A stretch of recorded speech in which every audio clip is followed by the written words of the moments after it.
Hey guys, welcome. Today we'll be looking at Microsoft Word.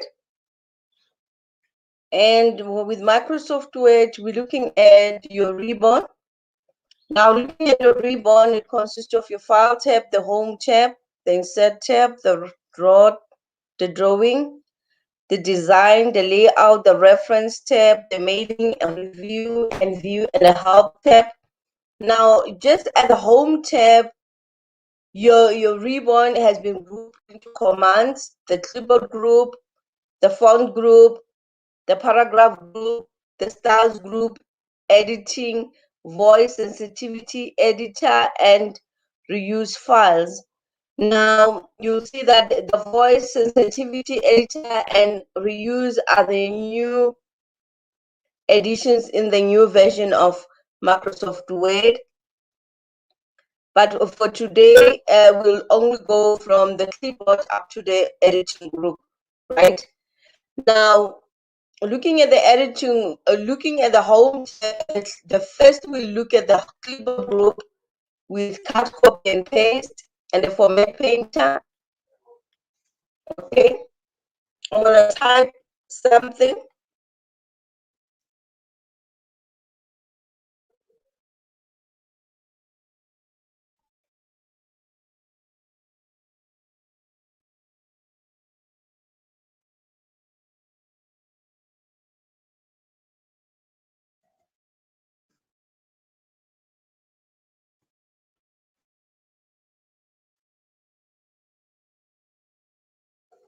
Now check, this is my heading. Now applying elements of the clipboard group, cut, copy, and paste. If I select copy and I position my mouse where I want to paste the copy, I just click on paste. Now copy and paste works like this. The clipboard looks like your memory pad. When you cut or copy anything, it stays in the clipboard just like it's sitting in the memory. Then when you paste it, it gets pasted, and you can paste it as many times as you want to. And whatever you have copied or cut it stays in the memory pad until you replace it with something new. So now I'm going to just select this block. Now I have 3 lines. I'm going to select this block and click cut. Now check, when I click on cut, it's like I've removed whatever I've selected. But when I cut, if you want to move a block or if you want to put your block in another position, all you need to do is you click on cut and you just position your pointer to where you want to move your block and you click paste and your block is moved. So cut a copy is making another copy, but check, because I've cutted this block and I've placed it in the memory in the clipboard, then if I paste again, this block is still pasted. So now whatever you cut as well stays in the clipboard, and you can paste it as many times as you can, and it can only be removed when you copy or cut something else. Okay, that is cut and copy for you. But now the last item on the clipboard group is your format painter. Now with the format painter, if I have formats, now this will take me to the font group where I'll just apply some formats. Now if I applied formats, like now the font group, you get your font and you get different font styles. As you can see, your fonts are in alphabetical order, and okay, let me go and look for the font Bradley Hand ITC. Okay, that's Bradley Hand ITC, and I'm going to increase its font. Check. Now, if you want to increase your font, this is font size. If you drop down, these are the font sizes. The highest font size is 72. But now check, next to font size, you get the big A for increase font, the small a for decrease font. So if I want to decrease this font, I'll click on the small a, then the font is decreased. And if I want to increase the font, you can just go ahead and just click on the increase font. Okay, now as you can see, my font is in lowercase. I think it's title case. Then the next AA is your change case. Now your change case consists of the sentence case. If I change it to sentence case, every letter in the sentence become capital. And then if we change this to lowercase, then all the letters become small letters or lower cases. And this is your uppercase.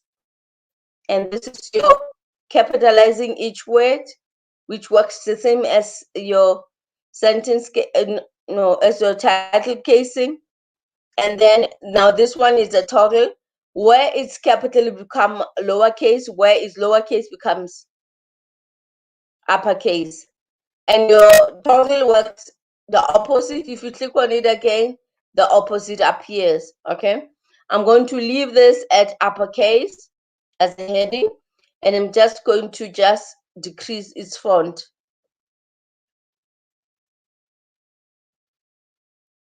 Okay, and then I'm just quickly going to also apply, just for interest's sake, I'm going to apply text effects. Now, if you look at your text effects are identified by name. Your first text effect there is a fill black text color shadow. And the second one is a fill blue accent color shadow, where the third one is orange accent color shadow. The list is on and on. So I'm going to select the gold one. And then I'm also going to center this. Okay. And just give it a color. Give my font a different color, purple. But it doesn't really apply it. But we can give it an outline purple. Okay, there's my heading. Now I have some formats. Going back to the clipboard group, I'm going to go to Format Painter. And using the Format Painter, I'm going to go to any of the lines. Now, when I clicked on the Format Painter, I get a little brush. Now with this brush, if I select the row and release, all the formats are copied.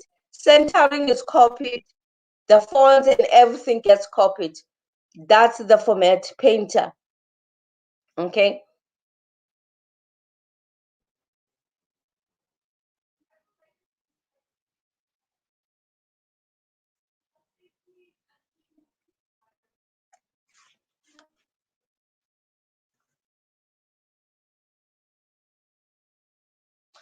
And, additionally, on your font group, now I'm continuing with the font group.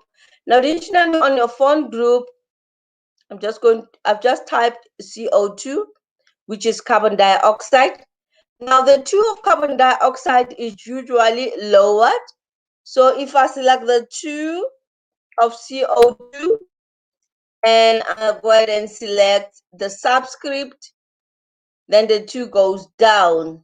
Okay. And I'll do this in the next row. If I have x to the power of 2, I just get x2 if I type it.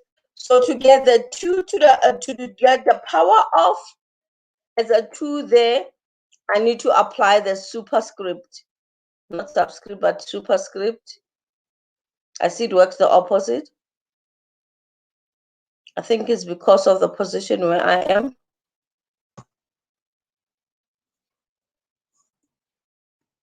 Just going to retype it.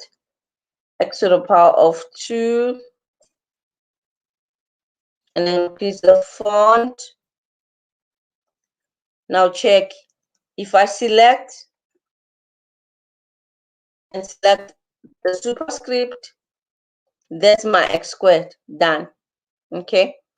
And so on the font group, you must learn how to change the font size, increase font, decrease font, also change the case, and you must also be able to clear your formatting, bold, italicize, and underline.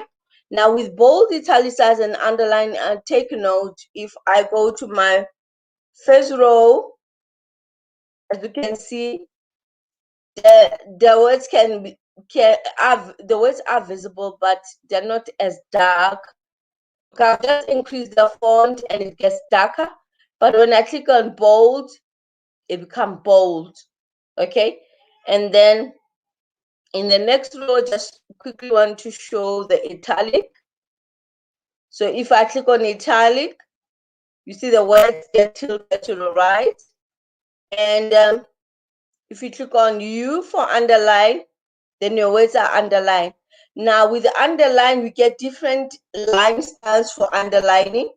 So if you go down and scroll down, you get different underlines, double underline, you get your solid line underline, your dotted underline, your dash, your different dashes, your dash dot underline. And you can also change the color of your underline. So I'm going to change the underline to double underline there. That's double underline. And the next on the font group is your strike through. Okay. Now if I select this X2 and I go to this AB with a strike, it gives a strike onto the X2. But now if I want a double strike through, you just quickly launch and get a double strike through and click OK. That's a double strike through. Okay. And then if you want to change the font color, this is font color. So you just go ahead and change the font color. And then this is your highlight. Take you there, get different highlighters. Now with the highlight, I've got a highlighter versus the shading here. Now it works all the same, but if I'm shading,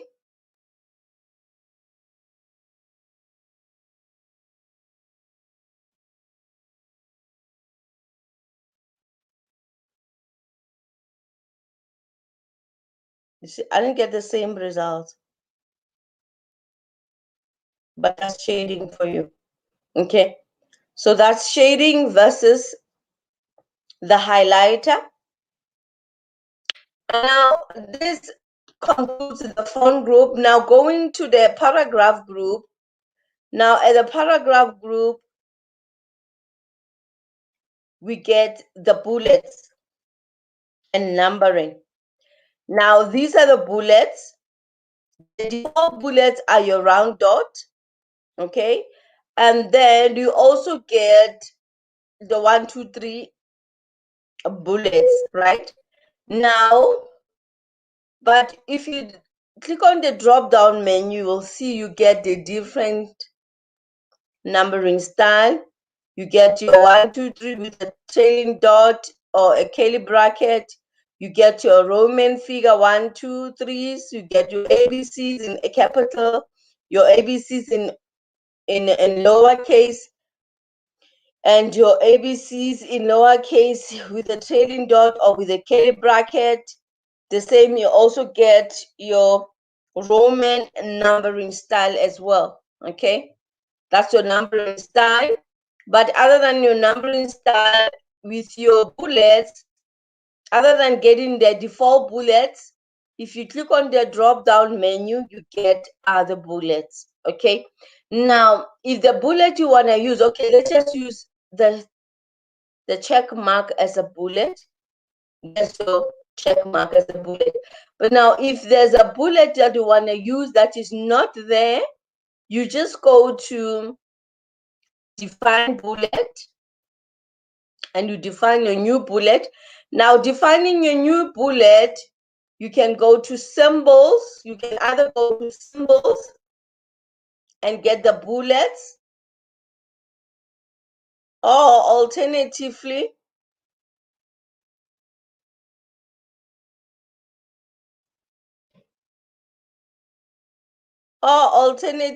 you can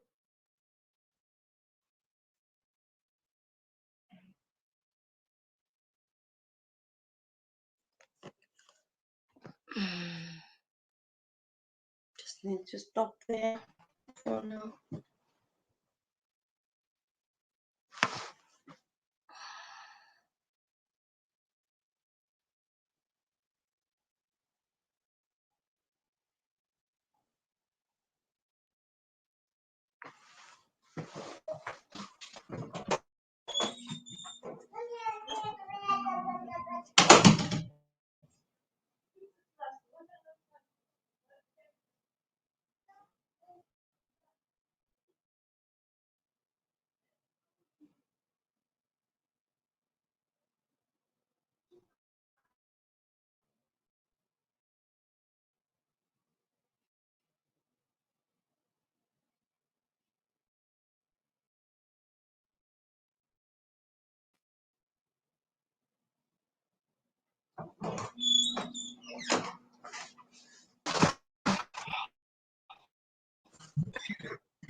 Okay, now